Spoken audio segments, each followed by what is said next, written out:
Good morning, student. Myself Sangeeta Goyal, and today we will read chapter 9, A Caterpillar's Voice. So let us start reading of this chapter.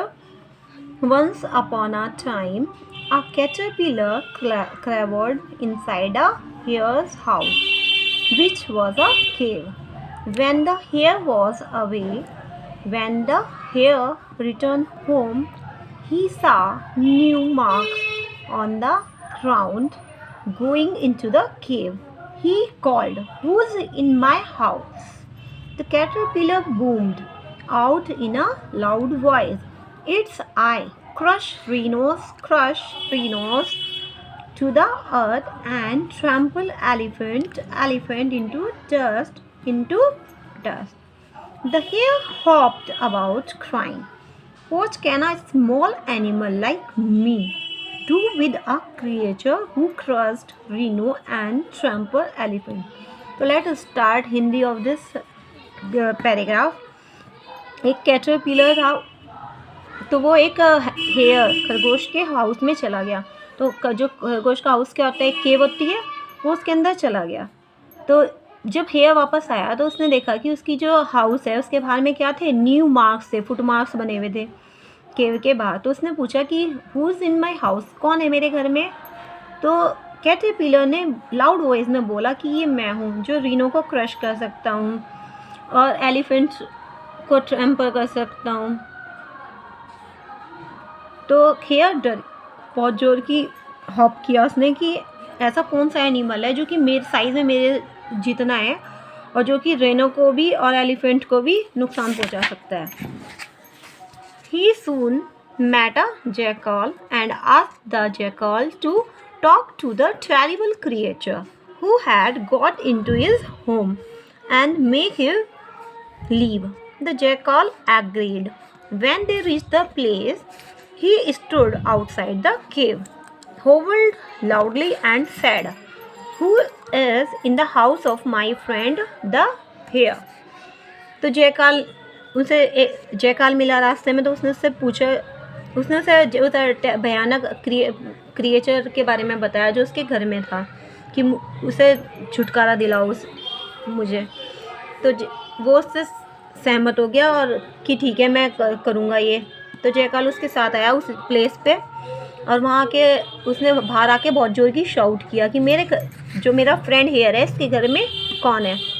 तो caterpillar replied in a voice that rocked the earth, "It's I crush Rhino to the earth and trample elephant into dust and into the dust." The frightened jackal quickly left.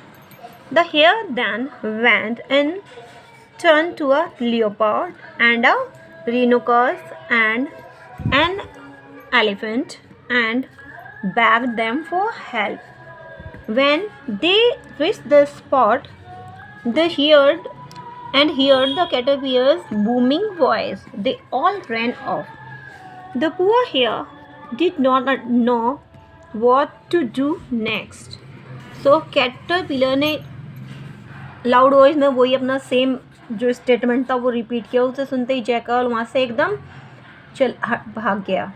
तो अब here ने सोचा कि अब मैं क्या करूँ, वो लियोपर्ड को एंड रीनोकर्स को एलिफेंट को अपनी हेल्प के लिए लेके आए कि आप लोग मेरी हेल्प करो। तो वो जैसे ही वहाँ पर आए तो कैटरपिलर ने फिर अपनी जो उसकी लाउड साउंड थी, क्योंकि वो कहाँ था, एक ईचो प्लेस पे, खाली प्लेस था, तो वहाँ पर साउंड ब्लूम होती है ना ऐसी, तो उस जगह से उसकी साउंड बहुत लाउडली आ रही थी। तो जैसे उन्होंने उसकी आवाज़ सुनी वे सब डर गए, वे भी भाग गए। The poor hare did not know what to do next. Just then, a frog passed by, and the hare told him his story. The frog went to the cave door and shouted into it, "I, who am the strongest of all, and have come at last. I am the one who crushes those who crush the rhinos. I am the one who tramples underfoot those who trample the elephant." The frog's voice echoed from the walls of the cave.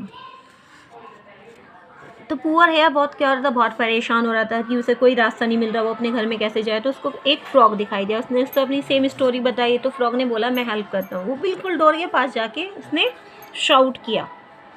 तो जैसे क्योंकि उसके पास गया तो उसमें sound ईचो भी, जैसे ही उसने अंदर जाके बोला कि मैं सबसे स्ट्रांग हूँ, तो अंदर फ्रॉग की जो साउंड है वो कहाँ पे गई, अंदर गई, बहुत ज़्यादा गूंज गई उसकी साउंड केव के अंदर। तब when the caterpillar heard this, he trembled.